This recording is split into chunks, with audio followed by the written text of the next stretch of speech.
Baik para pendengar semua, pada hari ini saya kedatangan tamu Mas Widya Reksa. Beliau adalah leader media analisis sentral government sector pada Indonesia Indikator. Ini adalah lembaga yang tugasnya seringkali memotret, memetakan isu-isu media.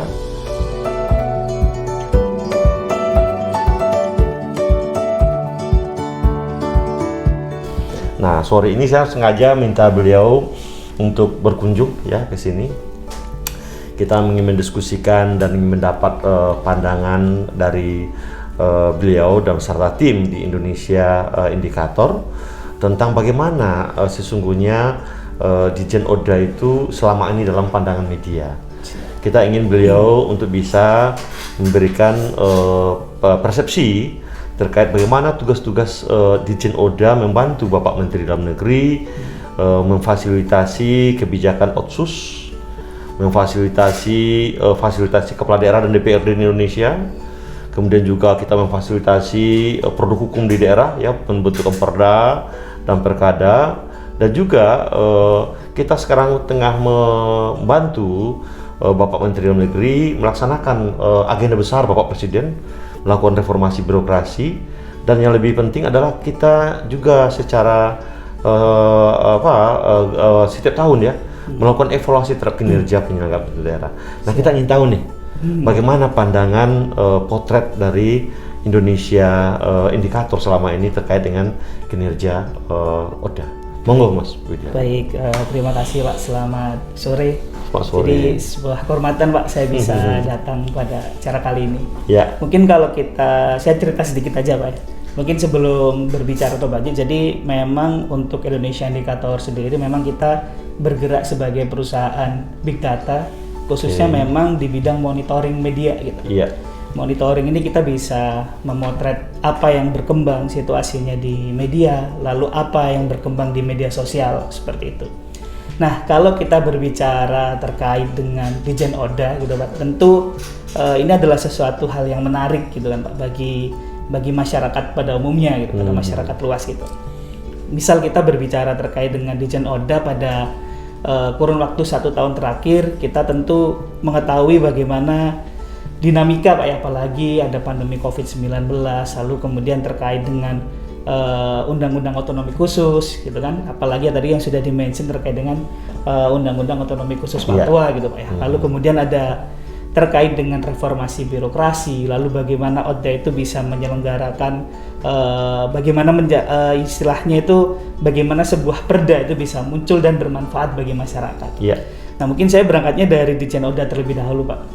Jadi kalau bagaimana Ditjen Oda dipersepsikan di publik gitu Pak ya, berdasarkan data yang kita analisa, kita himpun dari bulan Mei sampai dengan bulan November terakhir pada kemarin, itu sentimen positif terbesar Oda itu muncul karena bagaimana peran Oda bisa menciptakan sebuah regulasi yang sederhana intinya, lalu bagaimana regulasi tersebut bisa berdampak besar bagi masyarakat.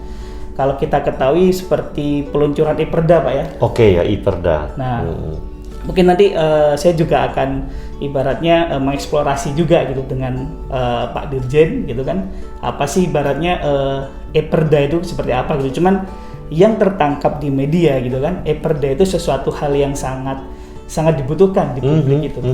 Itu yang cukup menarik sih Pak. Apalagi di era pandemi ini pasti proses transformasi digital atau itu menjadi hal yang sangat penting gitu Pak. Nah, di sini juga yang menariknya adalah selain isu tersebut dibahas cukup masif, ternyata e-perda ini juga cukup antusias dibahas oleh netizen dengan kalangan usia milenial lah Pak. Usianya dari kalangan 24 tahun ke atas sampai umur 31 tahun.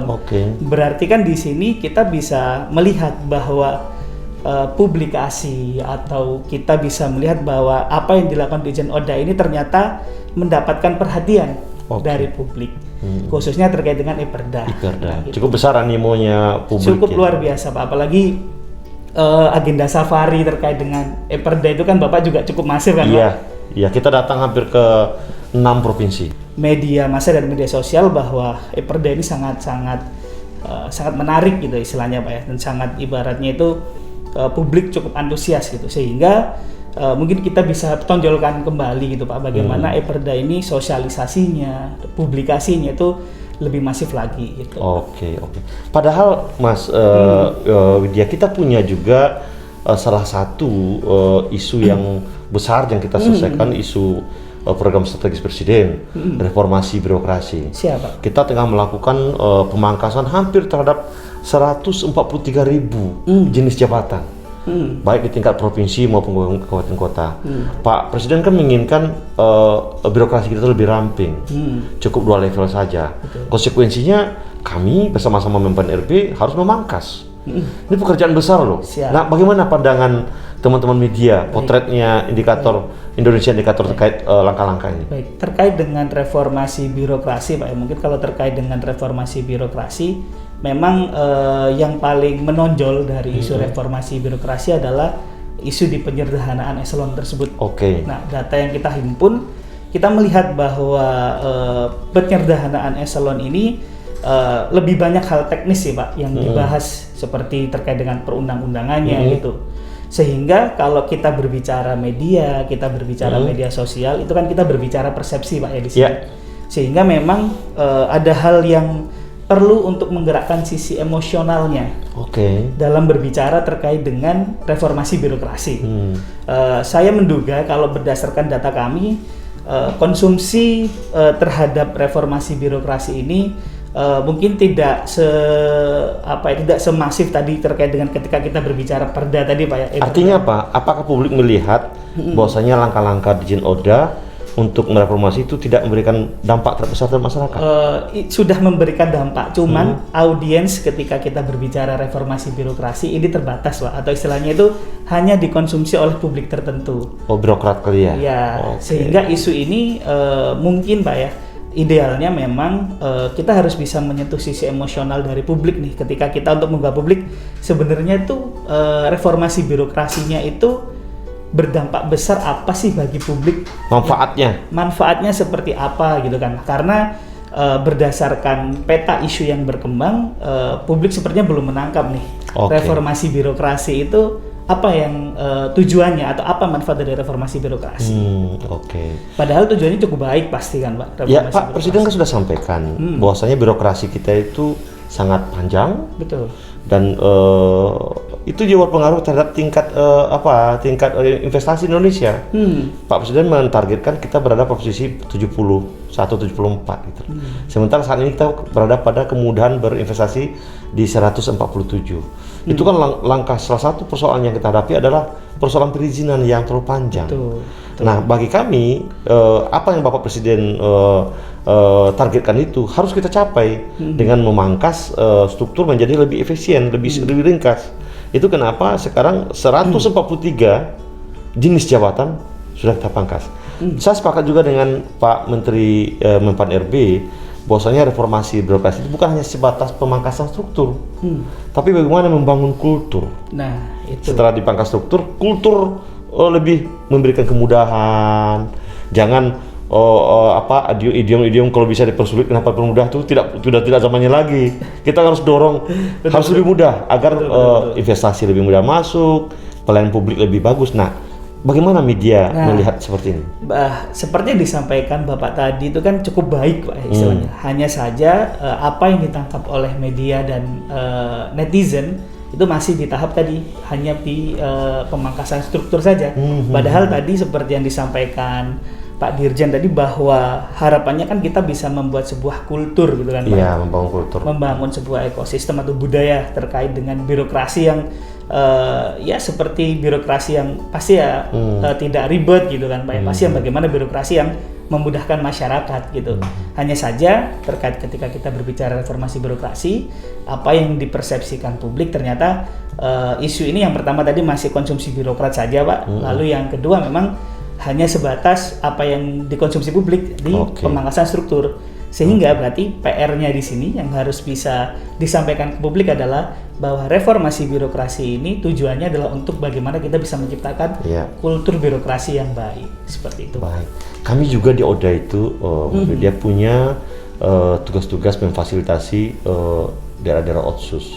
Ini walaupun kecil daerahnya, tapi magnitudenya besar ini. Ya, betul. Kita lihat pemberitaan media sangat ramai terkait dengan otsus Papua.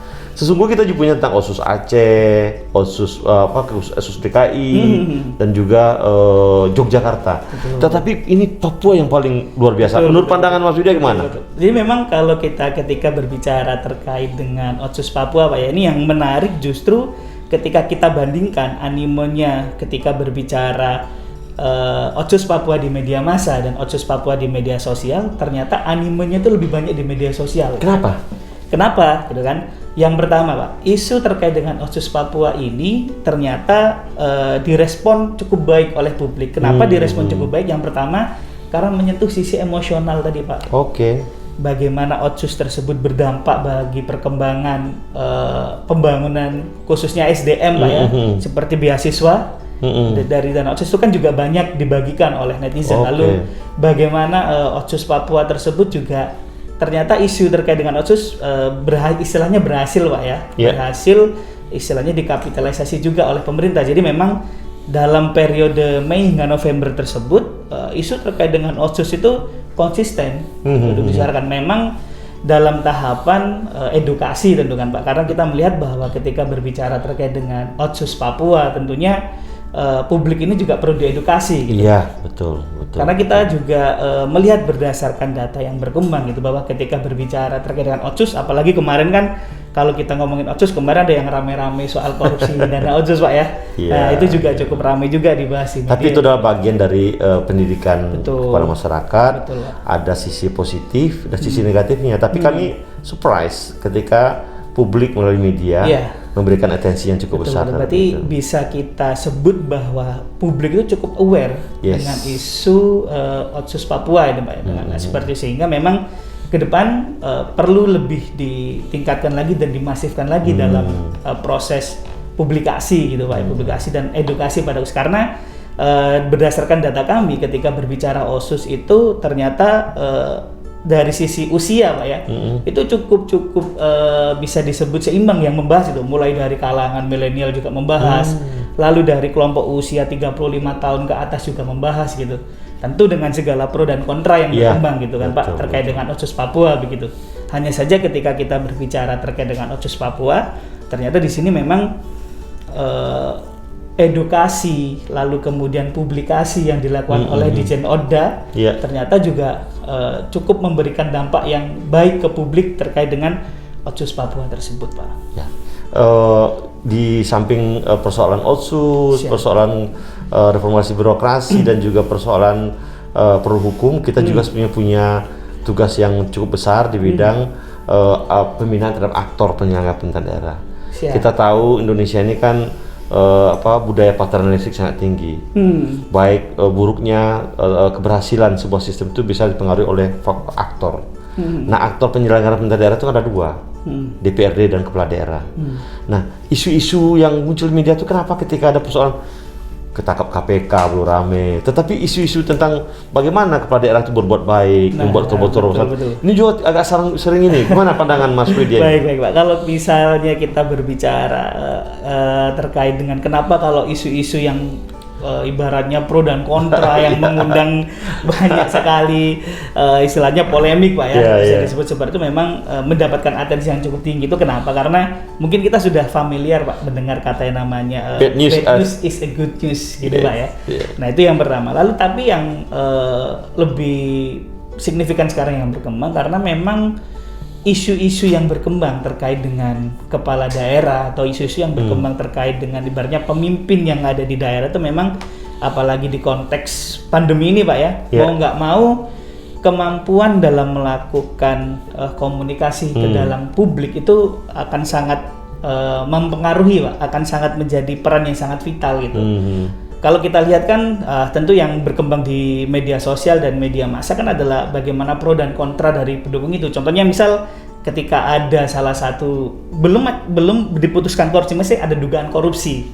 Itu pun sudah ramai gitu. Tapi kenapa kalau isu korupsi adalah lebih tinggi lagi, karena memang kalau berdasarkan data kami dan pemetaan isu kami, isu korupsi itu menjadi salah satu isu yang menggugah emosi publik, Pak. Terutama pada saat pandemi ini, kita tahu kemarin ada kasus korupsi bantuan sosial.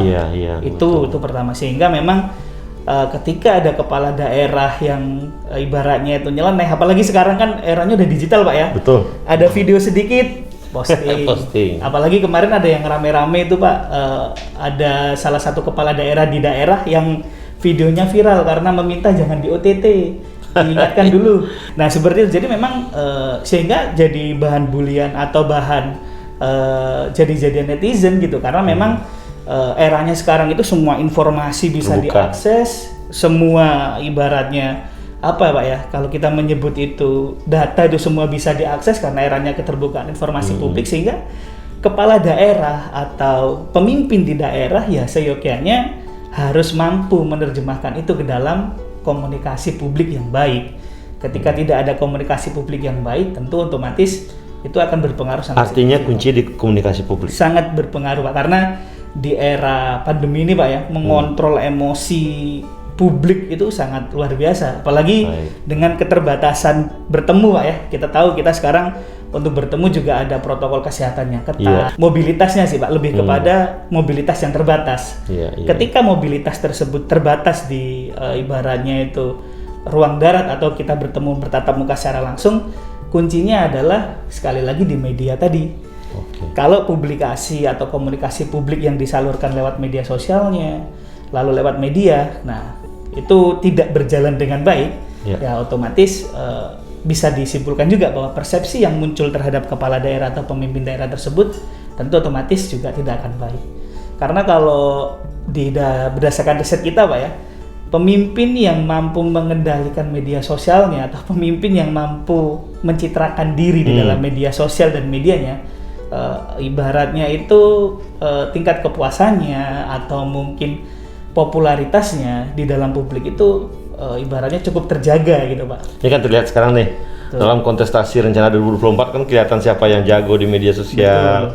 Mereka jago itu memiliki atensi publik, menarik atensi publik cukup bagus. Ya bagi kita dari Oda itu ini menarik ya. Siap. Betapa pentingnya peran media, betapa pentingnya komunikasi publik. Betul. Jadi Mas Widya, terima kasih ya atas kehadirannya. Ini sungguh sangat mencerahkan bagi kami di Dirjen Oda. Siap. Kami tentunya sebagai pembantu menteri dan juga bertugas untuk melaksanakan program-program presiden, tentu sangat menginginkan sebuah image yang bagus, sebuah komunikasi yang bagus dengan media. Nah, kami berharap nanti mungkin komunikasi seperti ini akan tetap kita bangun ke depan.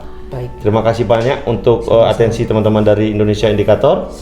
Semoga ke depan komunikasi ini akan lebih kita perdalam. Amin.